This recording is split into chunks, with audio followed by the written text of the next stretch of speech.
चलिए तो आज की क्लास में हम लोग ये सीखेंगे कि रेगुलर फाल्सी मेथड से इसे किसी भी इक्वेशन का जो आंसर है वो कैसे निकालना है। और ये हमें निकालना है अप टू 4 इटरेशंस। ठीक है, तो ये हमारे पास इक्वेशन दिया हुआ है और हमें निकालना है कि इसका आंसर क्या होगा। तो हम सबसे पहले कैलकुलेटर में जाएंगे मोड में। ठीक है, और मोड में यहाँ 7 नंबर दिख रहा है, टेबल लिखा हुआ है, तो हम 7 लिखेंगे। अब टेबल में हमसे पूछेगा फॉर्मूला क्या है, एफ एक्स क्या है। F X is equal to ये जो वैल्यू है वही यहाँ लिखना है। कैसे लिखेंगे? Alpha x. ठीक है, अब इसे क्यूब करना है तो शिफ्ट पे जाएंगे, शिफ्ट दबाएंगे और क्यूब कर देंगे इसको।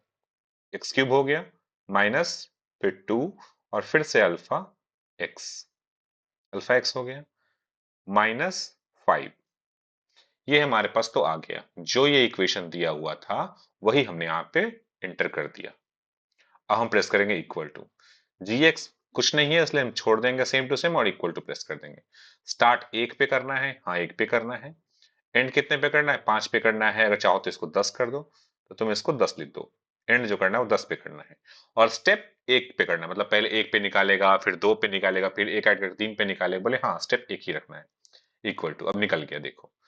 जब x इज इक्वल टू 1 रखेंगे ना तो एफ एक्स क्या आएगा, तो एक हम यहाँ पे कॉलम बना लेंगे x और इधर लिख देंगे एफ एक्स। ठीक है, तो x जब 1 रहेगा एफ एक्स कितना आ रहा है? -6। ठीक है, उसके बाद x जब 2 रहेगा तो एफ एक्स कितना आ जा रहा है? -1। x जब 3 रहेगा तो एफ एक्स कितना आ जा रहा है? 16। और हमें क्या दिख रहा है? यहाँ पे निगेटिव है वैल्यू है और यहाँ पे पॉजिटिव वैल्यू है। इसका मतलब क्या हुआ? इसका मतलब हुआ कि there is a real root between x is equal to 2 and x is equal to 3।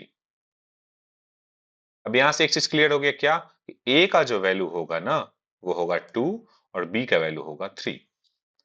सिर्फ इतना ही निकालना है। नीचे अगर अगर इसमें नीचे दबाएंगे तो और नीचे तक जा सकते। देखो 4 पे 10, 5 पे 110 आ जाएगा, 6 पे 199 आ जाएगा, 7 पे 324 आ जाएगा, 8 पे 491 आ जाएगा, 9 पे 706 आ जाएगा, 10 पे 975 आ जाएगा। वो सब की जरूरत है नहीं हमें। अब हम वापस से कंपैटिबल मोड में चले जाएंगे, मोड में 1 नंबर पे। ठीक है, यहां तक क्लियर है। अब हम लोग ए निकल गया और बी निकल गया, ये दो चीज निकल गया, और एफ ए निकल गया और एफ बी निकल गया। अब हम यहाँ एक टेबल बना लेंगे। हम क्या बनाएंगे? टेबल। और हम यहाँ लिखेंगे iterations, ITERATIONS, iterations. First iteration में ए का वैल्यू कितना है? 2, बी का वैल्यू कितना है? 3, एफ ए का वैल्यू कितना है? -1 और एफ बी का वैल्यू कितना है? 16। यही ना हमारे पास, यही टोटल वैल्यू है। ठीक है, लेकिन अगर हम सीधा सीधा ऐसा 1 और 16 लिख देंगे तो हमें बार बार कैलकुलेट करना पड़ेगा। तो हम इसे फॉर्मूला से लाएंगे। फॉर्मूला से कैसे लाएंगे? हम प्रेस करेंगे इक्वल टू, एक्स क्यूब करना है, एक्स का वैल्यू क्या है? 2, यहाँ पे ए है ना, तो इसका क्यूब हो जाएगा, -2 इंटू फिर से वही 2 और -5 आ गया 1। अब इसी को यहां एक्सटेंड कर देंगे तो अपने यहाँ पे फॉर्मूला लग जाएगा 16। देखो ये जो इसका क्यूब, एक्स का क्यूब -2 इंटू एक्स -5, इसका सोल्यूशन आ गया। ठीक है, अब ये दोनों चीज तो आगे हमें निकालना है सी, और सी का फॉर्मूला ऊपर दिया हुआ है, तो कैसे निकालेंगे? या तो हम सीधा इक्वल टू लिखें और इक्वल टू ब्रैकेट करना पड़ेगा, क्योंकि बड़ा छोटा है 2 है, तो पहले ब्रैकेट ले लेंगे, इक्वल टू ब्रैकेट, और ब्रैकेट में किसका मल्टीप्लाई करना है? A into F B. F B तो ये है, minus B into F A, bracket close.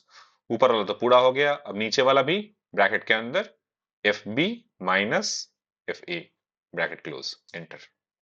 ये वैल्यू तो आ गया, लेकिन हमें क्या करना है? इसका राउंड ऑफ करना है अप टू 4 डिजिट। क्यों? देखो राउंड ऑफ नहीं करेंगे ना तो बहुत बड़ा बड़ा इक्वेशन आ जाएगा, तो इसको करने कंट्रोल एक्स और आगे लिख देंगे राउंड। राउंड करके ब्रैकेट ले लेंगे। अब हम इस वैल्यू को पेस्ट कर देंगे जो था, फॉर्मूले को पेस्ट कर दिया, कॉमा करके नंबर ऑफ डिजिट कितना चाहिए? 4 चाहिए, एंटर, कॉमा, बस देखो दिख रहा है ना। अब डेसिमल के बाद 4 आने लगा, डेसिमल के बाद 4 डिजिट है इसलिए पॉइंट कॉमा देकर के हमने 4 लिख दिया, डेसिमल के बाद 4 डिजिट आ रहा है। ठीक है, अब एफ सी निकालना। एफ सी क्या होता है? यही इसका क्यूब, 3 -2 इंटू फिर से यही नंबर एफ फोर वाला। ठीक है, और -5, यही है ना। लेकिन हम क्या देख रहे हैं? फिर से बहुत बड़ा आ रहा है, तो इसको फिर से हम राउंड ऑफ करेंगे।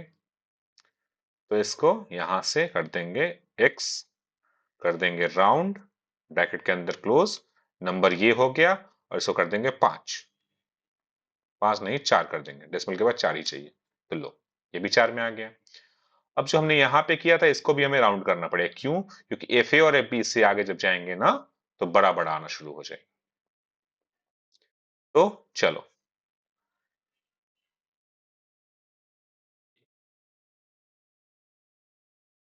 या इसको करने की जरूरत तो है नहीं, नहीं करते हैं, नहीं करेंगे तब भी आ जाएगा, देखो कैसे आएगा। अब सेकेंड इटरेशन है, सेकेंड इटरेशन में यहां पे कौन सा वैल्यू आ जाएगा, यहां पे होगा ये वाला वैल्यू, क्यों? क्योंकि ये निगेटिव है और ये भी एफ ए वाला भी निगेटिव है, तो निगेटिव निगेटिव इंटरचेंज हो जाएगा, ए पर आ जाएगा ये वाला वैल्यू, एंटर। और एफ ए पे कौन सा वैल्यू आ जाएगा, एफ ए पे वैल्यू आ जाएगा एफ सी वाला, एंटर। ठीक है, अब यहां तो 3 था, 3 ही रह जाएगा, बी का वैल्यू 3 रह जाएगा, और यहां भी 16 का 16 ही रह जाएगा। अब ये देखो ये चेंज हो जाएगा वैल्यू 2.0813, और वैसे ये भी चेंज हो जाएगा अब माइनस, अब देखो ये उससे बड़ा वैल्यू है ना, ऊपर वाला जो वैल्यू है वो 3911 है पॉइंट के बाद, नीचे वाला जो वैल्यू है 0.1468 है, इससे ये छोटा आ रहा है, मतलब कहीं ना कहीं कंजर्व हो रहा है, कन्वर्ज हो रहा है, जीरो के करीब पहुंच रहा है, ये जीरो के करीब पहुंचना चाहिए, यही ध्यान देना है। ठीक है, तो अब तीसरा, तीसरा इटरेशन में क्या करना है, इज इक्वल टू ये वाला वैल्यू आ जाएगा, एंटर, और यहाँ पे कौन सा वैल्यू आ जाएगा एफ ए के बराबर, एफ ए का बराबर हो जाएगा एफ सी, एंटर। ठीक है, अब ये तो सेम टू सेम ही वैल्यू रह जाएगा, नीचे भी 3 और यहाँ भी 16 का 16 ही रह जाएगा, सेलेक्ट क्यों हो जा रहा है पता नहीं, यहाँ भी 16 का 16 ही रह जाएगा, फिर से वैल्यू निकालेंगे और ये वैल्यू आ जाएगा 2.80897, इधर देखो। ठीक है, अब देखो जीरो के क्लोज आ रहा है ना, बिल्कुल आ रहा है। अब लास्ट इटरेशन है, यहीं तक हमें निकालना है, चाहे तो और आगे जा सकते हैं पर जाने की जरूरत नहीं, क्योंकि हमें क्वेश्चन यहीं तक पूछ रहा है। ये हो गया, और यहाँ पे कौन सा वैल्यू आ जाएगा, एफ ए के पास एफ सी वाला, एंटर। ठीक है, अब ये तो पुराना ही रह जाएगा क्योंकि बी तो कभी चेंज हुआ ही नहीं, 16, और ये जो वैल्यू आएगा आएगा 2.0928, ये इसका आंसर है। अब एक चीज देखो ध्यान से, यहां तक कन्वर्ज हुआ है और यहाँ पे वापस एक्सपैंड हो रहा है, दिख रहा है, यहाँ पे वैल्यू एक्सपैंड हो रहा है हल्का सा। ठीक है, अब 5वें नंबर पे देखते हैं, चलो 5 इटरेशंस देख लेते हैं, क्योंकि जल्दी जल्दी हो जा रहा है, हम तो कुछ कर नहीं पा रहे हैं, 2-2 मिनट में तो हो जा रहा है। लो यहाँ पे वैल्यू आ गया और यहाँ पे आ गया ये वैल्यू, एफ ए और एफ ए का वैल्यू चेंज हो रहा है इसमें बार बार, क्यों? क्योंकि उसका साइन पहले से ही नेगेटिव था, पॉजिटिव वाले को हमने चेंज किया ही नहीं। देखो यही आंसर आते चला जाएगा। ठीक है, एनीवे हम इसे कंटिन्यू कर सकते हैं अनटिल और अनलेस ये दो बार सेम टू सेम आ जाए, पर क्या हम ये एग्जाम में कर पाएंगे, आंसर है नहीं। और इसी को हम कैशियो कैलकुलेटर में कैसे करेंगे, तो एफ सी का वैल्यू हम पुट कर देंगे इसमें, हम क्या करेंगे, ऑन एक बड़ा सा इथी ले लेंगे डिवाइजर वाला, ए का जो वैल्यू होगा, ए का वैल्यू है 2, यहां ये वाला वैल्यू ले, चलो ये ले लेते हैं 2.0928 इंटू 16 से मल्टीप्लाई होगा तो 16, या देखो यहां पे एक माइनस है और यहां भी माइनस, माइनस माइनस प्लस हो जाएगा, तो +3 इंटू 0.0195। ठीक है, यहां तक आ गया, ऊपर वाला हमने कर दिया पूरा, अब नीचे वाला लिख देंगे F B minus F A करना है, ये कुछ नहीं है 16 और माइनस माइनस फिर से प्लस हो जाएगा, +0.195 इज इक्वल टू, आना चाहिए 2.0939, ऑलरेडी आ चुका है ना, देखो 2.0939 आ गया ऑलरेडी हमारा आंसर। यही तो बस करना है, कुछ नहीं है इस इक्वेशन में, ए निकालना है, बी निकालना है, ए पर पॉजिटिव वैल्यू होना, ए पर निगेटिव होना चाहिए, ए पर पॉजिटिव होना चाहिए, बी पर निगेटिव होना चाहिए, मतलब एफ ए और एफ बी का साइन ऑपोजिट होना चाहिए, पहले तो ये ध्यान रखना है। ठीक है, एफ ए और एफ बी का साइन ऑपोजिट होना चाहिए, फिर उससे हम सी निकाल देंगे, सी का ऊपर फॉर्मूला इसे रट लो, C is equal to A into F B minus B into F A by F B minus F ए।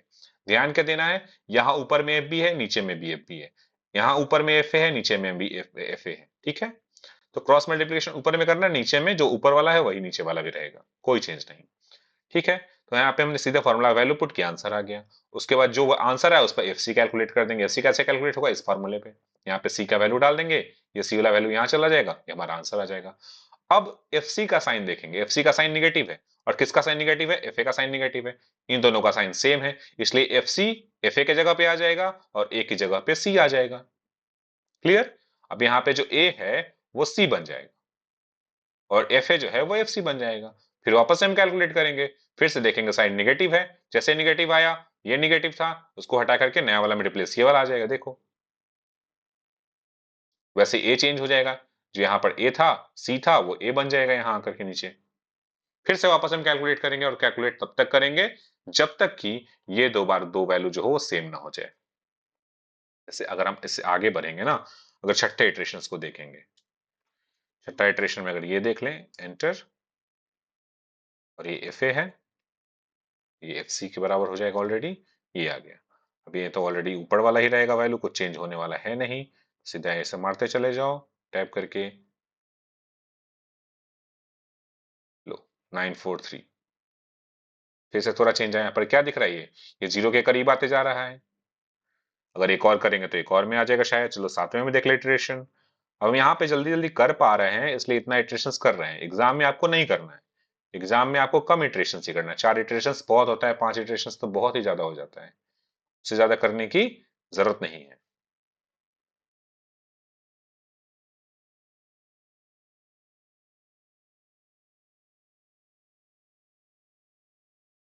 लो 946 के आसपास इसका आंसर आ जाएगा और खत्म हो जाएगा ये।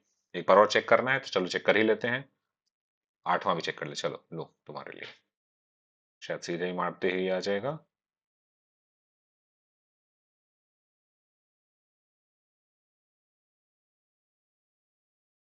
हम्म,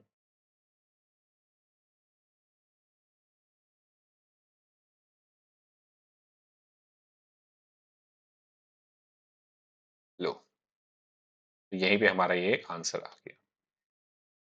अगर इसको हम चाहें तो ये लो कर लो। अब देखो ये पॉइंट 2.0945, 2.0945 यही हमारा करेक्ट आंसर है। तो ये आठवें इटरेशन पे आया। क्या इतना हमें एग्जाम में करना है, इतना नहीं करना है।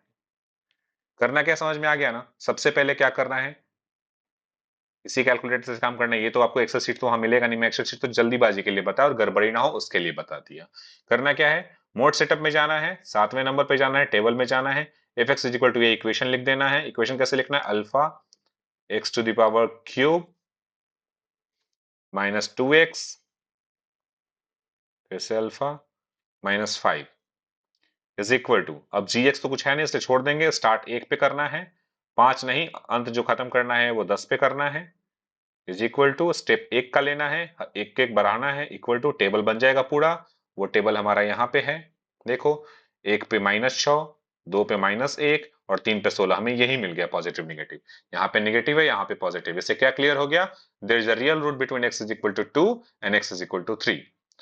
2 और 3 के बीच में एक ऐसा पॉइंट आएगा जहां पर एफ की वैल्यू 0 हो जाएगी, क्योंकि यहाँ पे निगेटिव है यहाँ पे पॉजिटिव है। ठीक है, और हमने इसी चीज को यहाँ पे ला दिया, ए बी। एफ ए कैसे कैलकुलेट किया हमने, इसका क्यूब किया पहले, एक्स की वैल्यू का इसका क्यूब किया, -2 इंटू फिर से मल्टीप्लाई कर दिया और -5 कर दिया, यही हमारा 1 आ गया। सिमिलरली एफ बी निकाल लिया यहाँ पे, और एफ ए निकल गया, बी निकल गया, एफ ए निकल गया, एफ बी निकल गया, तो आराम से हमें सी निकल जाएगा। जैसे सी निकला हमने एफ सी निकाल दिया, यहाँ पे वैल्यू बढ़ के एफ सी निकल गया। अब एफ सी का हमने साइन देखा कि निगेटिव है, तो किसका साइन निगेटिव था, एफ ए का साइन निगेटिव था, तो एफ ए जो था वो एफ सी बन जाएगा और जो ए था वो सी बन जाएगा। तो ए के जगह हमने सी, ये जो वैल्यू है वो रिप्लेस कर दिया, वैसे ही एफ ए का वैल्यू हमने एफ सी से रिप्लेस कर दिया। फिर से वापस से हमने सी कैलकुलेट किया और वापस से एफ सी कैलकुलेट किया, फिर से हमने ऐसे इटरेशन करते चले जाएंगे जब तक कि दो सेम ना आ जाए। या फिर यहाँ पे 4 ही पूछा था तो हम 4 पे रुक सकते थे, ये हमारा फोर्थ इटरेशन था। तो that is how we do the regular falsi method.